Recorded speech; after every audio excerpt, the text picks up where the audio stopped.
नई सदी, नया साल, नया महीना, खबरें भी नई। चंद्रयान से आसमान तक, देश से विदेश तक, बाजार से जन सरोकार तक, सब पर है हमारी पकड़। देखिए देखिए खबर सदीनामा सदीनामा सदीनामा। वैज्ञानिक और किसान साथ मिलकर काम करें, इसकी बड़ी आवश्यकता है। मुझे कहते हुए प्रसन्नता है, हमारे पास आईसीआर के, कृषि विज्ञान केंद्र के, एग्रीकल्चर यूनिवर्सिटीज के कुल मिला के 16,000 साइंटिस्ट हैं।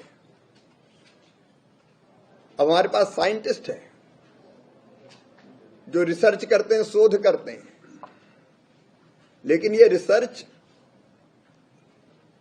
किसानों तक ठीक ढंग से पहुंचे,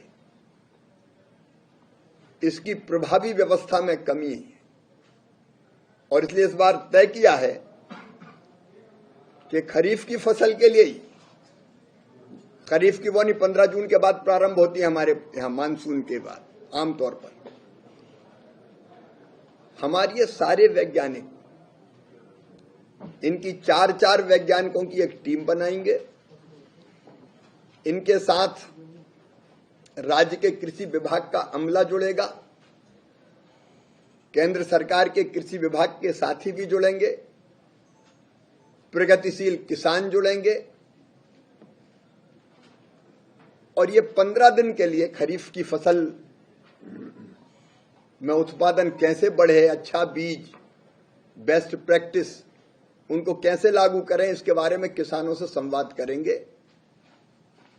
एक दिन में 3 स्थानों पर एक टीम जाएगी और किसानों से सार्थक संवाद करेगी, जिसमें अच्छे बीज के बारे में, कृषि पद्धतियों के बारे में, जलवायु के अनुकूल कौन सी किस्म बोनी चाहिए, कौन सी फसल लेनी चाहिए, इन सब के बारे में विस्तार से चर्चा करके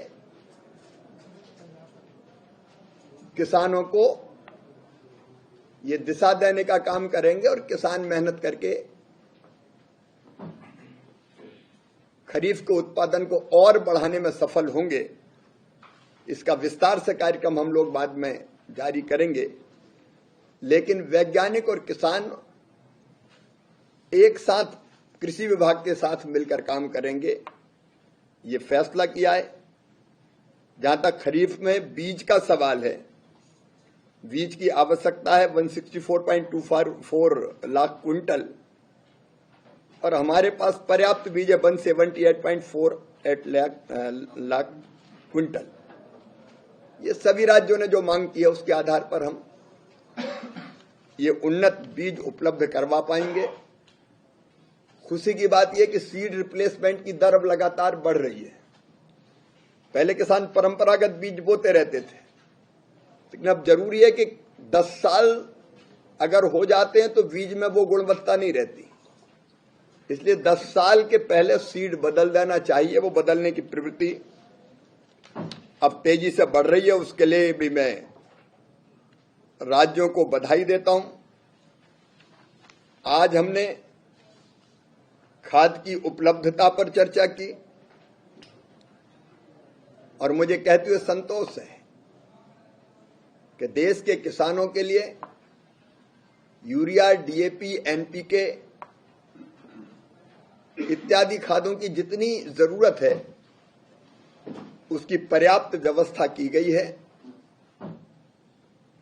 मैं प्रधानमंत्री जी को, भारत सरकार को इस बात के लिए धन्यवाद देता हूं कि अंतर्राष्ट्रीय बाजारों में खाद के बढ़ते हुए दाम के बावजूद भी सब्सिडी देकर किसान के लिए खाद की कीमत नहीं बढ़ने देने का फैसला किया है, जिसका लाभ हमारे किसानों को निश्चित तौर पर मिलेगा। अभी खाद की कुल आवश्यकता इस बार खरीफ 25-26 के लिए 362.60 लाख मीट्रिक टन है, जिसकी व्यवस्था कर ली जाएगी और खाद को स्टोर करना शुरू कर दिया है। तो लगातार इस दृष्टि से इस दिशा में भी काम चल